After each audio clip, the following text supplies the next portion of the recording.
This is Trabr. We're creating the technology and the ecosystem for everything building. We're creating a market network which boasts a marketplace and a mobile-first, cloud-based suite of project control tools for builders, consumers, trades, suppliers, for everybody. All on the smartphone, all remote, all mobile, all for building. This is Trabr, and this is a building conversation. G'day, Tony Huxley here from Trabr. Thanks for joining us. Today I'm really pleased to be sitting with Dan Morgan from Your Forever Home building up on the Sydney Northern Beaches. Dan, thanks for joining us. Thank you, Tony. Appreciate it.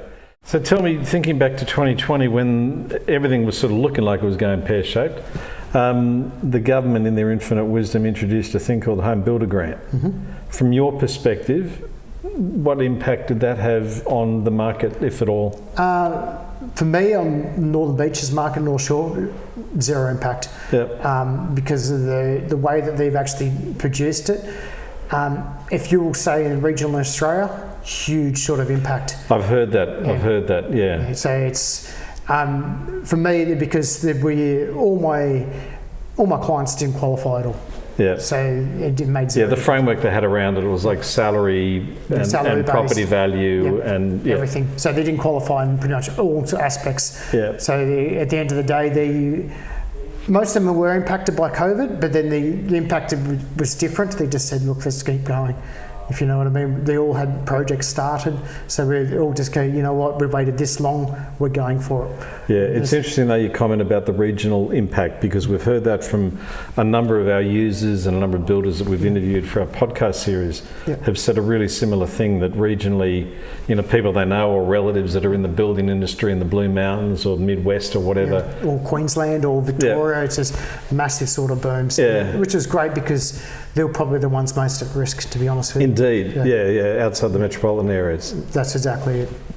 So tell me, you made a comment before about being a builder, being in control and, let's say, COVID protocols. Mm.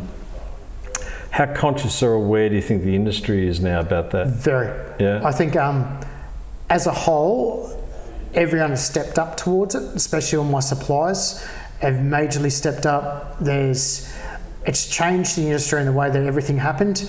All of a sudden, you get deliveries sent in the door with contact free or everything like that. People are obviously keeping their space towards each other, so it's a big thing. Obviously, you won't see my staff at all wearing masks today because basically all my boys have all been COVID checked recently because we had a recent outbreak on the Northern Beaches. Everyone's clear. Yeah. So we can hand on heart say... And they're outdoors. And they're outdoors, so even indoors, the same teams, for me, with the way I structured, the same teams work with each other every single day, day in, day out. One of the guys get isolated, which we have had happen to my team. I had 4 out of my 5 members went down. Oh, really? But not with COVID, like as at the end of the year. They said they were both got done like with him being in bars, which is what young guys do. Yep. And he's going, okay, we have to go into isolation. Go into quarantine. Yeah, then the whole lot of us did it. So we all got tested, we all came through.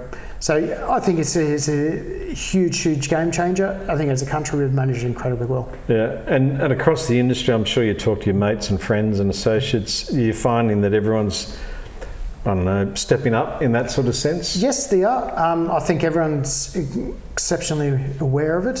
Stepping up with the COVID protocol, sign inside out. My boys have to sign in every day saying that they haven't got COVID, they haven't tested or anything like that. They haven't tested, positive for COVID because basically they're putting all of us at risk if they do. Mm. So as a whole, we have definitely stepped up, and I think as a country, we've definitely stepped up. So I don't want to get all provocative, but you obviously aren't talking to people that have conspiracy theory beliefs. Oh, look, I have heard that too. I have heard the thing of it's the lizard people taking over and all that stuff like that. For me, it's quite a bit of a laugh, and you're just going, you know what, mate, if I respect theory and sort of thing, everyone's entitled to their own opinion. Yeah, look, for me, it's a health thing, and that's it. Like, that's it. Single easiest way to jeopardise your business, wouldn't it? It'd be the easiest way, like, as in especially if you're going to get caught doing the wrong thing, it's basically you go under as a business. Yeah. So, I think everyone's very, very aware of that.